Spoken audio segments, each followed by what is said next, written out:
거룩하고 새로운 상상, 우리가 큰 시리즈 제목으로 말씀을 계속 묵상해 오고 있습니다. 오늘은 38번째 말씀, 위태로운 청년들이 살아나는 상상이라는 제목으로 말씀을 나누려고 합니다.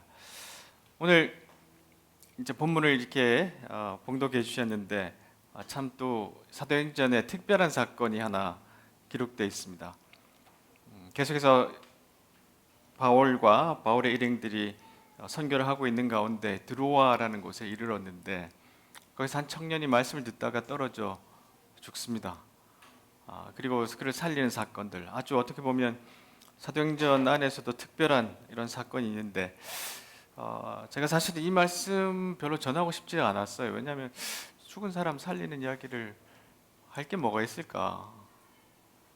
요즘은 그런 일이 잘 일어나지도 않는데, 그러다가 아니야, 묵상을 해보다 보니까 여기에 또한 예수님께서 우리에게 하시고 싶은 말씀 숨겨놓으신 것이 있겠다, 그런 생각이 들어서 깊이 좀 묵상을 해봤습니다.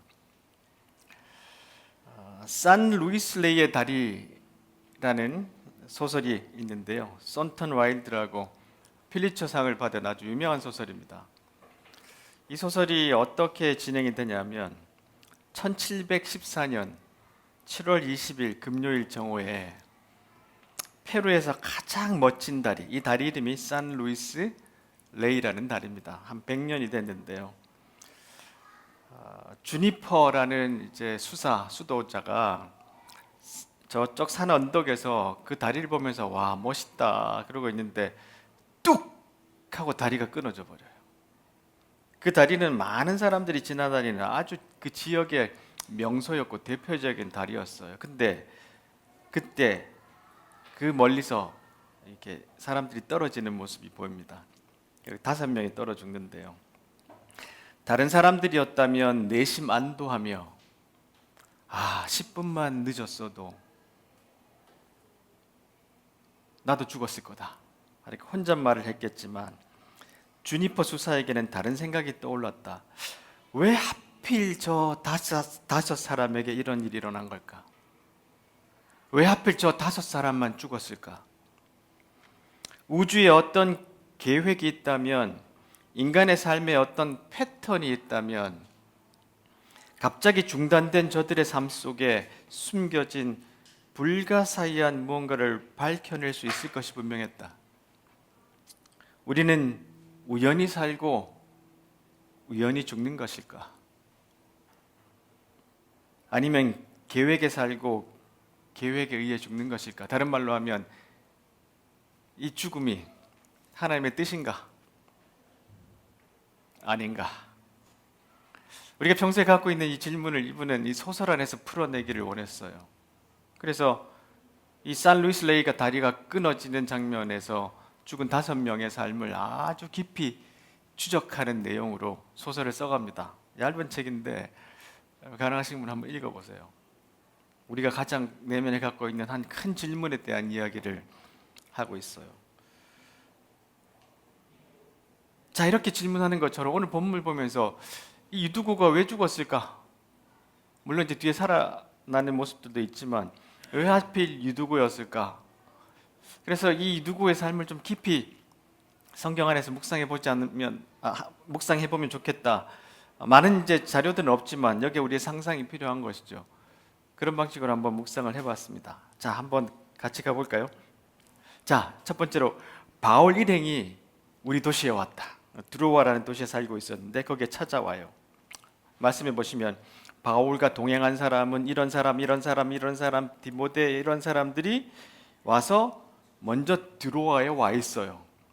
그러니까 이 바울의 선교 방식을 좀 볼 수 있는데 뒤에 좀 설명을 하겠습니다. 이제 혼자 다니지 않습니다.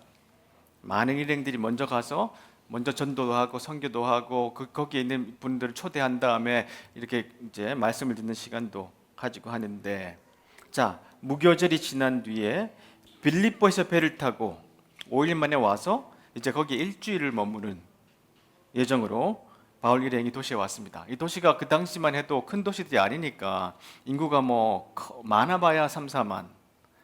그러니까 누가 오면 금방 다 알아요. 그렇죠? 근데 이분들이 오니까 막 마을이 지금 들썩들썩 했겠죠.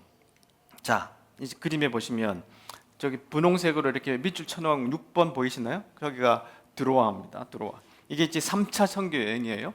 안디옥에서 떠나서 여기 일로 옛날에 선교했던 장소를 쭉 지나가면서 새롭게 개척하기도 하고 거기 있던 사람들을 격려하기도 하고 말씀을 가르치면서 이 길로 쭉 가면서 이제 드로아라는 곳에 이르렀는데, 이 드로아가 어디냐면 여기서 마케도니아를 오라고 했던 환상을 본 곳이었어요. 여러분 기억나시죠? 루디아라는 그 사람이 이 마케도니아 건너에서 우리를 와서 도우십시오 하는 그 환상들을 이제 보냈다는 그 주인공이었다, 이런 이제 해석으로 말씀을 드렸던 그 장소였어요. 그러니까 이 장소도 바울에게는 굉장히 특별한 도시였습니다. 이곳에 이제 이들이 찾아오는데, 아까 말씀드렸던 것처럼 기독교 승리에 발자취는 책에 보면 이 바울의 선교 방식을 이렇게 설명해 놨어요. 처음에는 바울과 바나바가 조력자 몇 사람을 데리고 마을로 그냥 들어가서 회당을 찾아가서 설교를 했는데, 이러다가 아주 큰 어려움들을 많이 당했잖아요. 그래서 무엇을 배웠어요. 이렇게 하면 안 되겠다 해서 세밀한 사전 준비와 후원에 대한 약속을 미리 하고 거기에 들어갑니다. 그때부터 전형적으로 바울은 새로운 공동체를 방문할 때마다 유력한 인사들이 자신의 식솔로 이루어진 청중을, 그러니까 조금 그 마을에서 예수님 믿는 중에 아니면 하나님을 알고 싶어하는 사람들 중에 힘 있는 사람들이, 좀 보호하는 사람들이 자기의 식솔들, 뭐 노예들 다 데리고 와서 청중을 이제 만들고 거기에 이제 후원을 좀 받고 그렇게 이제 모임을 만들어 갔어요. 바울은 혼자 여행하는 법이 없었고 소수의 조력자들만 대동하고 여행하는 법도 없었다. 도리어 많을 때는 40명이나 되는 신자들을 수행단으로 삼아 동행했다. 그 이유가 여러 가지가 있습니다. 도적들로부터 보호해야 되는데, 이때 보면 예루살렘이 아주 가난한 시기였어요. 기근도 들고, 그래서 교회들마다 헌금을 모아다가 예루살렘에 갖다 주는 일이 종종 있었습니다. 그러니까 이 현금을 보호하기도 해야 됐고, 그래서 여러 가지 이유로 일행들이 몇십 명씩 이렇게 같이 다니고 이런 형태로 복음을 전했다고 해요. 그러니까 이 드로아라는 도시에 이분들이 이렇게 쭉 오니까 상당히 많은 주목을 받았고, 이분들이 또 가만히 있는 분이 아니라 곳곳에서 기회가 될 때마다 하나님에 대해서 설명하고 예수님을 전했던 사람들이에요. 자, 두 번째로, 그러고 있는데 이들이 이제 집회를 여는데 한 청년이 교회를 찾아옵니다. 오늘 말씀해 보니까 한밤중까지 이제 설교가 계속되는데, 왜냐하면 내일 이제 바울이 떠나기로 되어 있습니다. 그러니까 이 바울이 우리 동네에 왔어, 바울 사도라는 분이 와서 설교를 하는데 이것도 꼭 들어야 돼. 사람들이 많이 몰렸겠죠. 그러니까 선교를 이렇게 길게 하는 이제 상황이 됐고, 그때 이제 이두고라는 청년이 아마 늦게 오지 않나 싶어요. 창문 거기 위에 문턱에 아마 자리 잡고 앉아 있었습니다. 자, 그 당시에 유적을 보면 집들이 이렇게 좀 생겼는데, 잘 사는 사람들, 부자들이 사는 곳은 빌라라고 불렀습니다. 우리 요새 빌라라고 부르잖아요. 그 이름이 그쪽에서 연유를 했는데, 빌라는 정원이 있고 이제 큰 집들, 이런 집들은 인슐라라고 해서 도시, 아주 많은 사람들이 모여 살기 때문에 이렇게 위로 이렇게 집을 이렇게 지어 올려서 위로 갈수록 점점점 작아지는 그런 형태의 집을 짓고 있는데, 여러분 여행하시다가 이런 집들 본 적이 있으세요? 유럽에 가시면 창문을 다 벽돌로 막아놨잖아요. 그 이유가 뭐냐면 이제 1696년에 영국의 윌리엄 3세가 창문세를 도입합니다.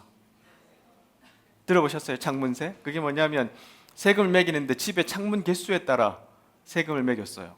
왜냐하면 사람들이 점점 도시로 산업혁명으로 몰려드니까 살 데가 부족하잖아요. 근데 이제 집이 크면 사람들이 많이 살 수 있으니까 쉽게 행정하자, 창문 몇 개. 그러니까 사람들이 창문을 저렇게 벽돌로 막았습니다. 그러니까 세금을 안 내려고. 근데 이제 이 그림을 소개하는 이유는 뭐냐면, 위로 올라갈수록 창문들이 어떻게 되죠?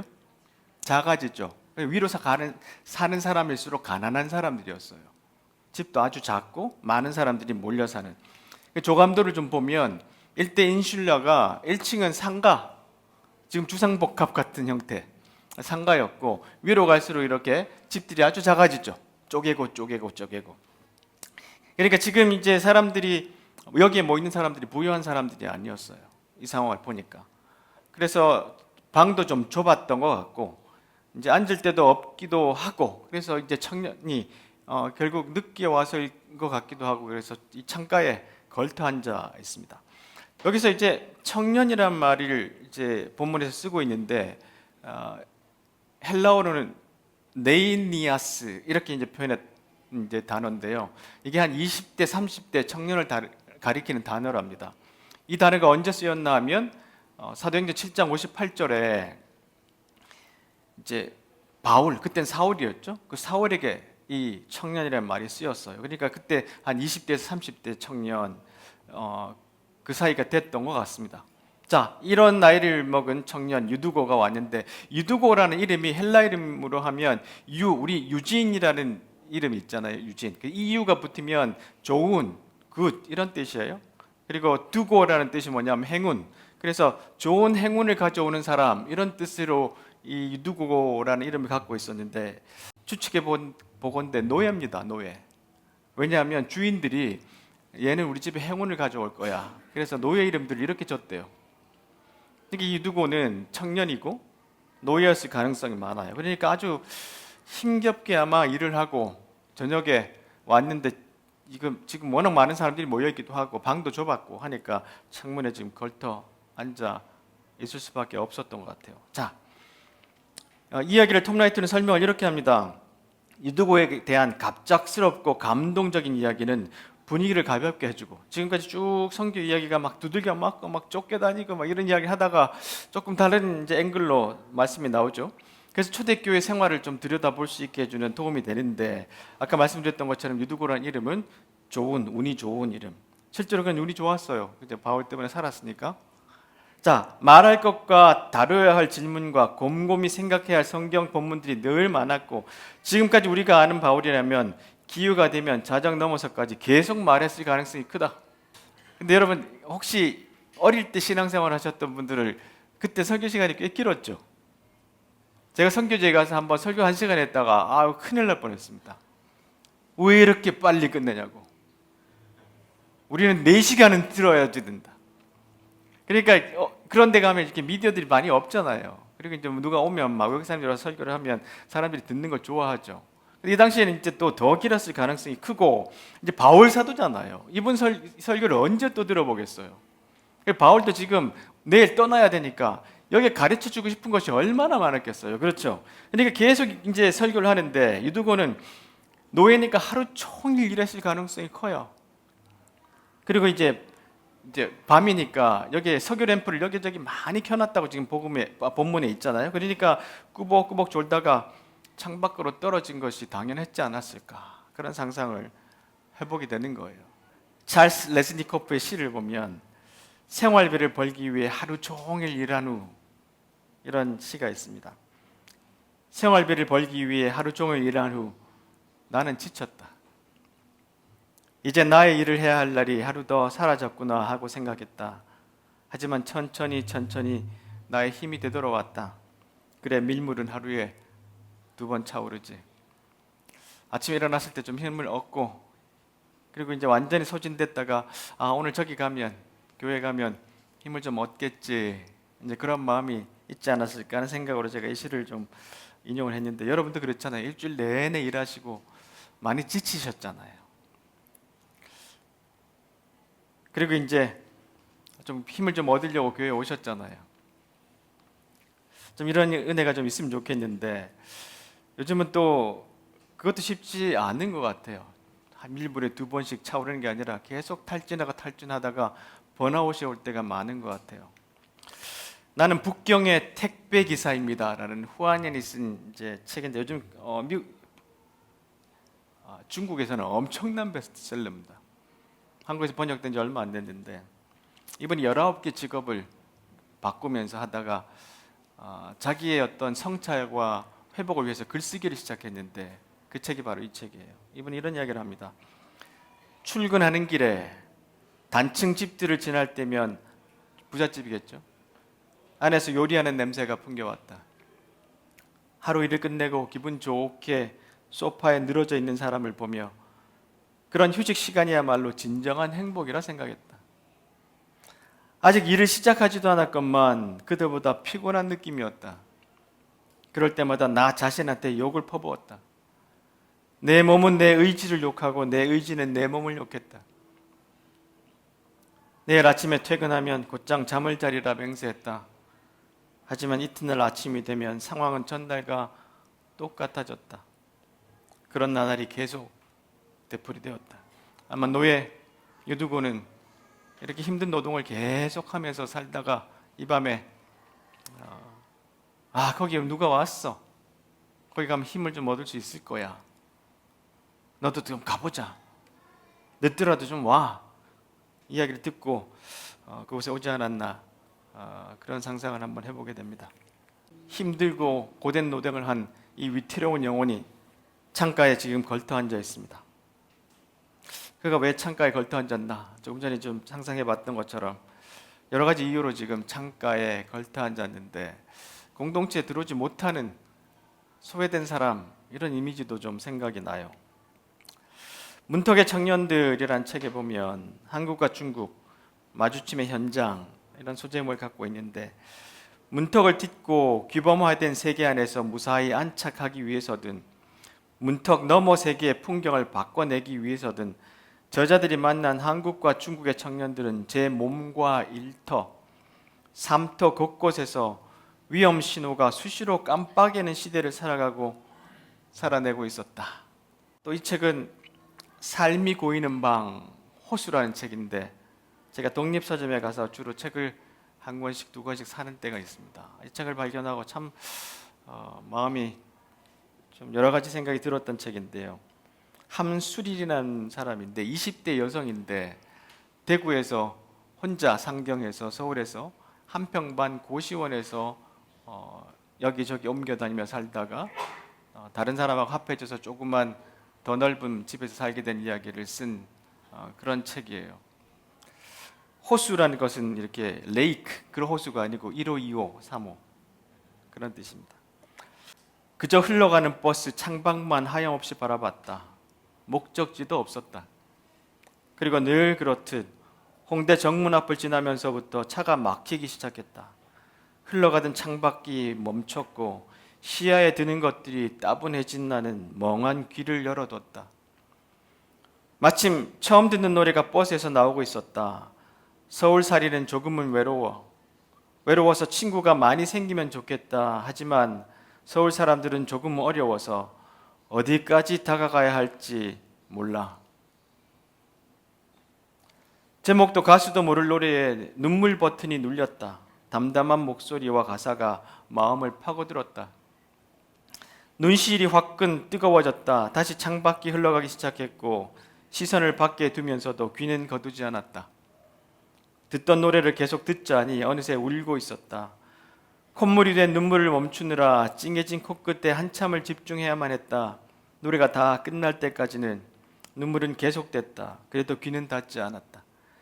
휴대폰 음악 검색 앱으로 찾은 그 노래는 오지은 씨의 서울살이는 이었다. 묵묵히 견디고 있었지만 어디에도 말하지 않는 가장 취약한 부분을 그 노래는 알고 있었다. 마음껏 울어버리라고 타게 된 버스였는지도 모른다. 너 지금 힘들지 하며 툭 자기 얘기를 들려주는 화법에 뭔지 모를 서러움과 눈물이 함께 터지고 말았다. 혼자 서울에서 부모님 도움 없이 살아내려고 하다 보니까 아주 어려운 시간들을 지나는데 어느 날 버스를 타다가 노래만 들어도 이렇게 눈물샘이 터져서 울고 있는 한 청년을 생각해 봅니다. 이런 책들이 요즘 참 많이 나와 있어요. 요즘 애들이라는 책의 제목은 최고 학력을 쌓고 제일 많이 일하지만 가장 적게 버는 세대, 이런 부제를 달고 있습니다. 그 책에 보면 그러나 절대 다수의 밀레니얼에게 대학 학위는 우리와 우리 부모들에게 약속했던 중산층의 안정을 안겨주지 않았다. 멋들어지게 가정해봐도 실체는 같다. 우리가 얻는 건 더 많은 노동일 뿐이다. 흑법 보고서, 청년 흑법 보고서라는 책에서는 20대에게 방은 단순한 공간 이상의 의미를 가진다. 독립의 상징이기도 하지만 시시때때로 옮겨 다녀야 하는 그들의 방은 20대의 불확실성을 상징하는 공간이기도 하다. 너무 낮거나 높거나 덥거나 추운 곳에 자리 잡은 그들의 방은 20대의 가난을 그 작은 공간 안에 화장실과 싱크대, 신발장까지 우겨넣고 디지털 도어록으로 밀봉해버린 그들의 방은 고립을 보여준다. 이것이 한 청년 이두고 아마 21세기에 산다면 이런 모습이 아닐까 싶어요. 그런 청년이 교회에 왔어요. 근데 섞이지 못하고 저기 멀리 창가에 앉아 있습니다. 네 번째로 추락한 청춘을 품에 안는 교회가 있었어요. 자, 이두고라는 청년이 창문에 자리 잡고 앉아 있었는데 이 말이 제 마음에 걸립니다. 바울의 말이 너무 오래 계속됐어요. 이분이 이제 떨어져 죽은 이유는 바울이 설교를 너무 오래 한 게 아닌가. 근데 아까도 말씀드렸던 것처럼 이 당시는 길게 했었고 내일 떠나야 되고 가르칠 게 많았어요. 그러니까 계속 설교를 하는데 결국 잠이 들었어요. 하루 종일 고된 노동을 하고 왔잖아요. 그러니까 잠이 들어서 떨어졌는데 사람들이 내려가 보니 벌써 죽어 있었다는 거예요. 근데 바울이 내려가서 누구를 위에서 엎드려 그를 껴안고 말합니다. 걱정하지 마시오. 이 청년이 살아있습니다. 마치 예수님이 그랬던 것처럼 이 청년을 살립니다. 그리고 난 다음에 다시 설교합니다. 계속 또 오랫동안 설교합니다. 빵까지 다 떼어 먹은 후에 성찬식 하고 난 다음에 또 말씀을 전했어요. 사람들이 살아난 젊은이를 집으로 데려가면서 큰 위로를 받았다. 그렇게 성경은 기록하고 있습니다. 자, 고립의 시대의 책에 보면 전 세계에서 사회적 경제적으로 주변화되었다고 느끼는 사람들, 한때 지지했던 정당이 이제 자신들을 버렸으며 자신들에게 관심을 보이거나 고충을 해결해 주지 않는다고 느끼는 사람들이 21세기 들어 수십 년째 극단주의적 정당으로 몰려들고 있다. 왜 이렇게 요새 20대 남자애들이 극으로 몰리느냐? 바로 이런 상황 때문에 그래요. 그 이유를 충분히 이해할 수 있다. 주변화되고 무시당한다고 느끼는 사람 앞에 그를 바라봐주고 그에게 귀 기울여 주겠다고 약속하는 누군가가 나타난다면 어찌 매혹적이지 않겠는가? 요즘은 아무도 누구 얘기 들어주려고 하지 않는데 어떤 공동체가, 어떤 교회가 그 이야기를 들어주려고 한다면 얼마나 매혹적이겠나? 대부분의 교회도 그렇잖아요. 거의 다 남성 리더십, 60대 이상, 50대 중반, 60대 이상의 장로님들이 교회를 운영하는 교회, 그런 교회가 대부분이잖아요. 근데 바람빛 교회를 지금 16주년 우리가 됐는데 바람빛 교회 제일 처음 시작할 때 우리가 어떻게 시작했냐면 우리는 모든 세대들이 운영위원회로 참여한다고 해서 각 세대 대표들을 뽑았고 남녀 동수로 하자, 그렇게 이제 운영진을 구성을 했었잖아요. 뭐 그 증인이 우리 관원 형제도 저기 있고, 처음에 아니 제가 어떻게 우리가 시작할 때 이렇게 해야 된다. 그래서 각 세대에 맞는 사람들이 나와서 지금까지 교회를 운영했습니다. 물론 운영 방식으로는 좋지 않았을 수도 있어요. 효율적이지 않을 수도 있습니다. 그러나 그 정신들을 가지는 것이 얼마나 중요했나 싶어요. 그들의 이야기들을 들을 수 있는 교회가 되어야 되겠죠. 아무도 주의 깊게 자기들을 알아주려고 하지 않을 때 찾아가 주는 것. 우리에게도 청년들이 여러분 오고 있습니다. 우리도 그들을 주의 깊게 바라봐 줄 수 있는 교회이기도 하고 더 그렇게 돼야 되겠죠. 자, 데살로니가 전서에서 이런 말씀을 바울이 합니다. 친구 여러분 부탁드립니다. 여러분을 위해 열심히 수고하는 지도자들, 여러분의 순종을 따라 여러분을 권면하는 책임 맡은 이들을 존중하십시오. 감사와 사랑으로 그들을 감동시키십시오. 서로 사이좋게 지내고 각자 자기 몫의 일을 하십시오. 우리의 조언은 이것입니다. 그저 얻어먹기만 하는 사람들에게 힘써 일하라고 주의를 주십시오. 뒤처진 사람들을 온유하게 격려하고 지친 사람들에게 손을 내밀어 그들을 일으켜 세우십시오. 서로 참고 각 사람의 필요에 주의를 기울이십시오. 서로 신경을 건드려 화를 돋우지 않도록 조심하십시오. 서로에게 최선의 모습을 찾아보고 언제나 그것을 이끌어내기 위해 최선을 다하십시오. 지난주에 제가 말씀 전하고 난 다음에 많은 분들이 저한테 이런 피드백을 주셨어요. 목사님 그거 저한테 하신 설교죠. 제가 은퇴한 것처럼 신앙생활을 하지 말자. 신앙생활은 은퇴가 없다. 그런 말씀을 드렸더니 여러분들이 목사님 저한테 하신 거죠. 저 들으라고 하신 거죠. 정말로요. 많은 분들이 그랬어요. 근데 설교 지금까지 다 여러분 들으라고 한 거예요. 지금까지 들을 때 이건 제가 들어야 돼. 당신 들어야 돼. 그 사람 오늘 교회 왔었어야 되는데 설교를 이렇게 듣고 있었습니다. 지금까지 여러분들에게 이야기한 거예요. 여러분 부탁드립니다. 그러면 얘한테 부탁하는 거야.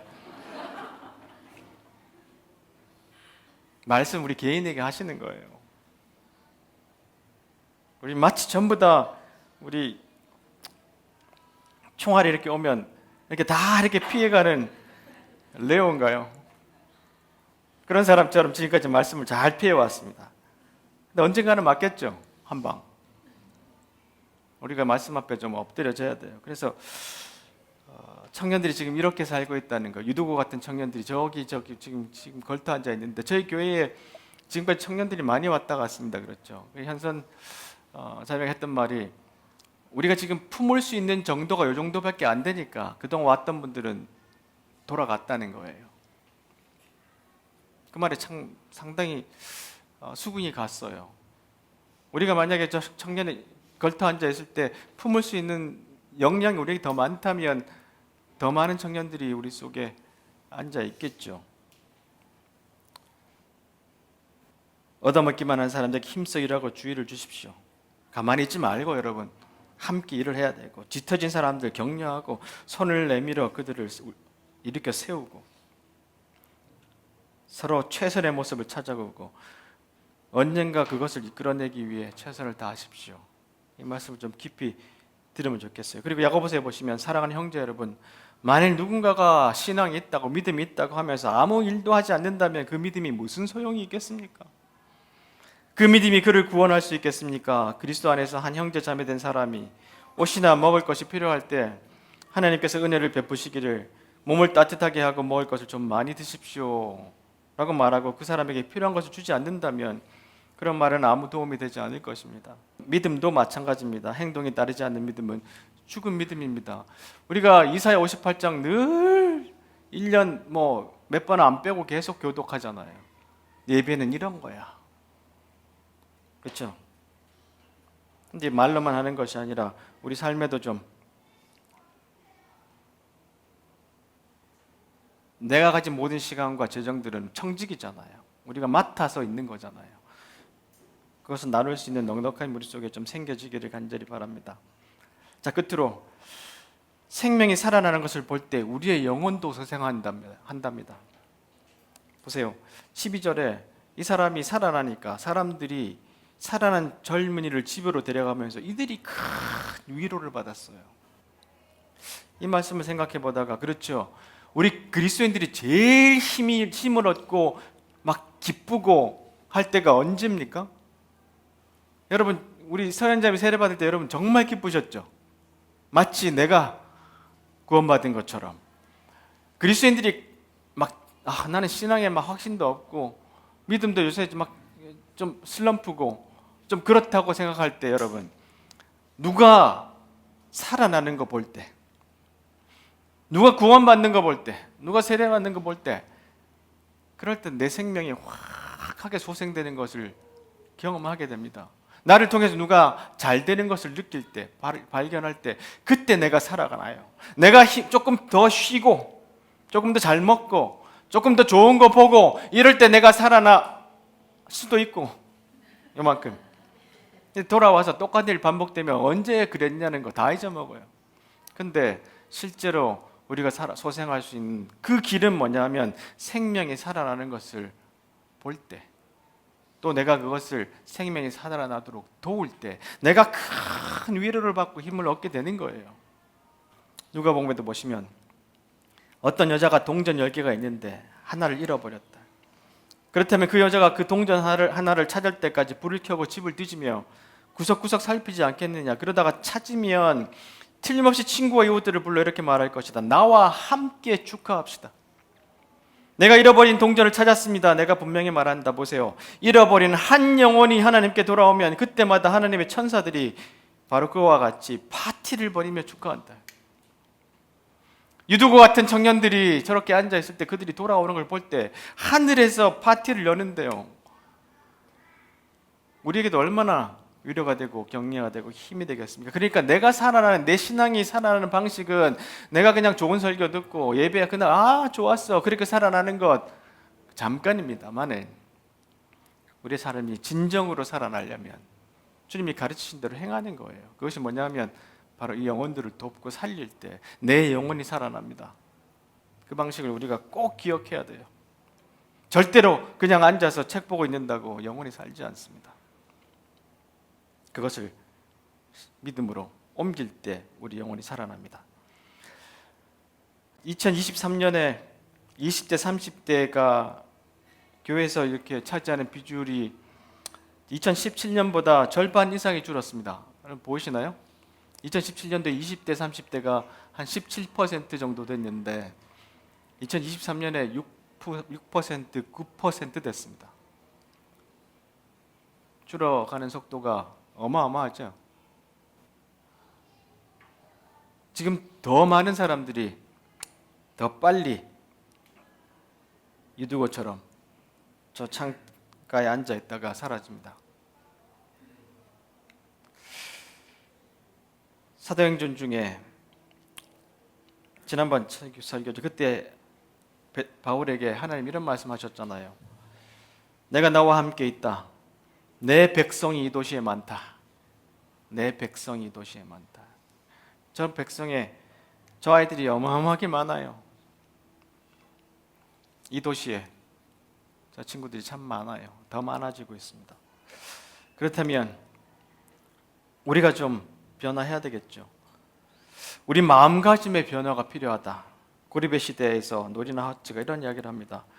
우리는 소비자에서 시민으로,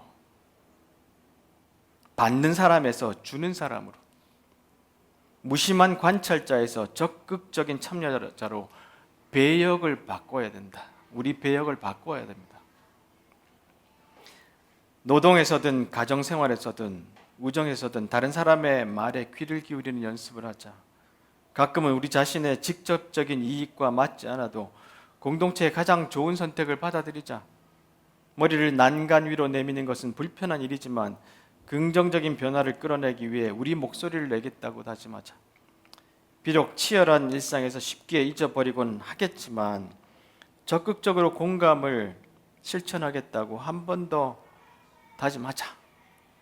설교 들어주고 밥 먹고 한 1시간, 2시간 즐겁게 이야기하다가 돌아가는 이 정도가 아니라 우리 배역을 바꿔야 돼.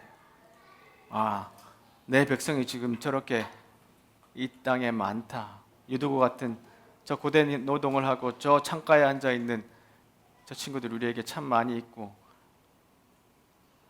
우리에게는 그들을 도와줄 주님의 요구와 명령이 있다는 것을 기억하는 것. 추락하는 청년들을 받아주는 교회가 되면 좋겠다 하는 생각을 해보게 됩니다. 말씀을 마치겠습니다. 산루이스 레이의 다리 결론이 궁금하지 않습니까? 왜 저 5명만 죽었을까?